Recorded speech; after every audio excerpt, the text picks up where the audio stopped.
Okay, this is Iron Overload lecture number 5, and the topic here is going to be blood donation. So one quick point about what do you go by? You go by serum ferritin, and there are a variety of things that can increase or decrease serum ferritin, but in general, it's a pretty good indicator whether or not you're iron overloaded or not. People who are iron deficient will tend to have a very low serum ferritin. People who are iron overloaded will tend to have a quite high serum ferritin.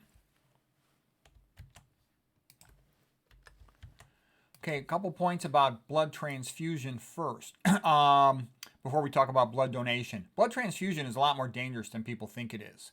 1 unit of packed red blood cells is also going to contain about 250 milligrams of iron.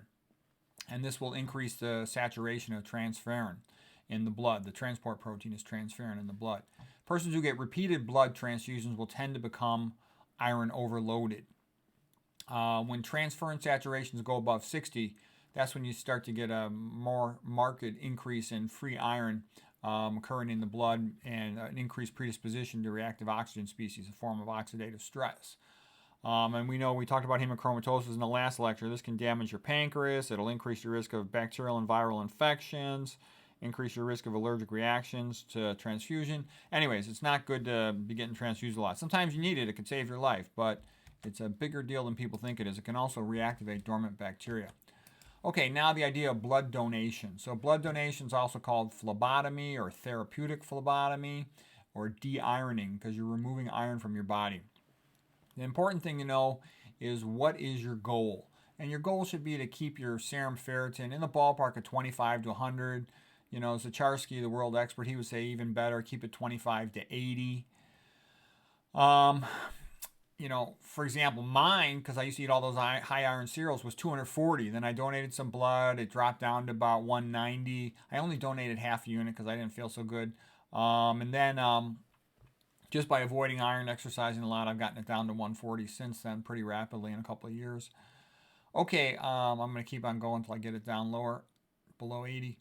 If you decide to donate blood, here's some things you can do so you don't screw up. I screwed up, by the way. I did it on a whim. I was in a hurry. I wasn't even hydrated, and I had to drive myself. And the big point was that I wasn't hydrated. So I got lightheaded. I had to lay down for a while. It was kind of embarrassing. The whole thing was kind of stupid. It was harder for them to find my vein than it should be because I have good veins, but I was just dehydrated at the time. Stupid. Okay, so anyways, make sure you're well hydrated before you go there. If possible, have somebody else drive you. When you're well hydrated, your veins will pop up. They'll be bigger, okay, which is good. Don't be in a hurry that day in case you need to lay around for a while so you're not rushed. This is the amount of iron, let's say, in a milliliter of blood. Standard phlebotomy is going to be about 1 unit. It's going to be about 1 pint of blood, 450 to 500 cc's.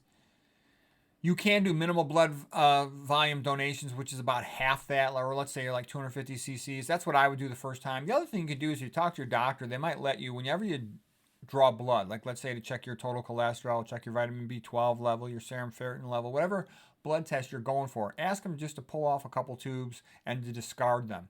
That's a way to just gradually keep on taking iron off. It's going to depend on how high your serum ferritin is, how much you need to donate to get your levels down. Plus, also keep eating the low iron diet by eating plant foods that are low in iron, and that way it won't come back up. Because I know some people they donate iron a couple times every year, but then they still eat meat and all these other things that drive it up. To me, that's kind of stupid. Why?